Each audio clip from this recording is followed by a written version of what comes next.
एक छोटे से शहर में जो हरे भरे पहाड़ियों के बीच बसा था, दो बचपन के दोस्त रोहन और अर्जुन रहते थे।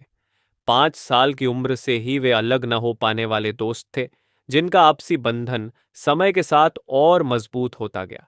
हालांकि वे स्वभाव में बिल्कुल अलग थे।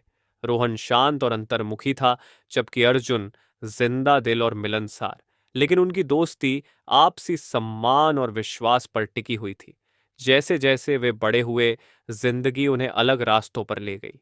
रोहन ने अपने परिवार के छोटे से कारोबार में मदद करने के लिए अपने गृह नगर में रहने का फैसला किया, जबकि अर्जुन ने फोटोग्राफी में अपने सपनों को पूरा करने के लिए शहर की ओर रुख किया। भले ही उनके बीच दूरी थी, लेकिन वे नियमित रूप से संपर्क में रहते थे, अपने बचपन की यादें ताज़ा करते और जीवन की चुनौतियों में एक दूसरे का साथ देते थे। एक दिन रोहन की जिंदगी अचानक बुरी तरह से बदल गई।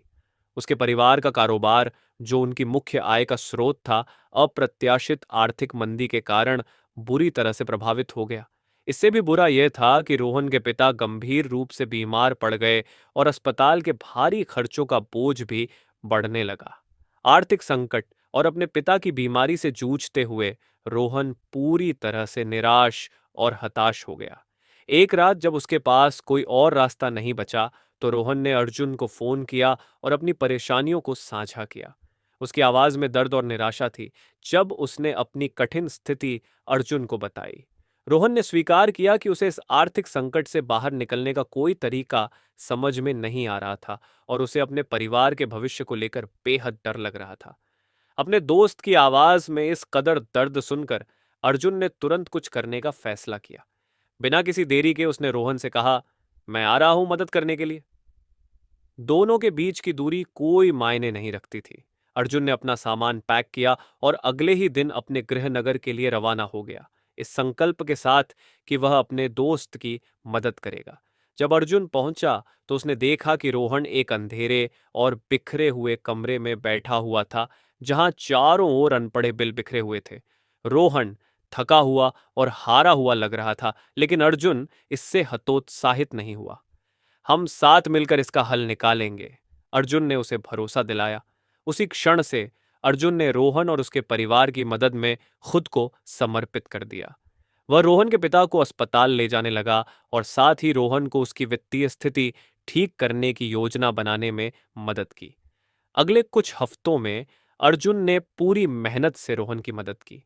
उसने अपनी खुद की फोटोग्राफी करियर को विराम दिया, शहर में अपने संपर्कों का इस्तेमाल करते हुए रोहन के व्यवसाय के लिए एक अस्थायी लोन की व्यवस्था की और उसे ऑनलाइन एक साइड बिजनेस शुरू करने में मदद की, जिससे थोड़ी अतिरिक्त आय हो सके। धीरे धीरे हालात सुधरने लगे और रोहन का आत्मविश्वास लौटने लगा। मुश्किलों के बावजूद दोनों दोस्तों ने कुछ खुशियों के पल भी बिताए। वे शाम को अपने बचपन की यादें ताज़ा करते हुए हंसते बोलते, और अर्जुन की अटूट सकारात्मकता ने रोहन के मनोबल को ऊपर उठाया। अर्जुन के साथ होने से रोहन ने महसूस किया कि वह अपनी परेशानियों में अकेला नहीं है और उसे अपने भविष्य के लिए एक उम्मीद दिखाई देने लगी। कुछ महीने बीत गए और रोहन का व्यवसाय धीरे धीरे फिर से पटरी पर आ गया। उसके पिता की तबीयत स्थिर हो गई और रोहन के कंधों से धीरे धीरे तनाव का बोझ कम होने लगा।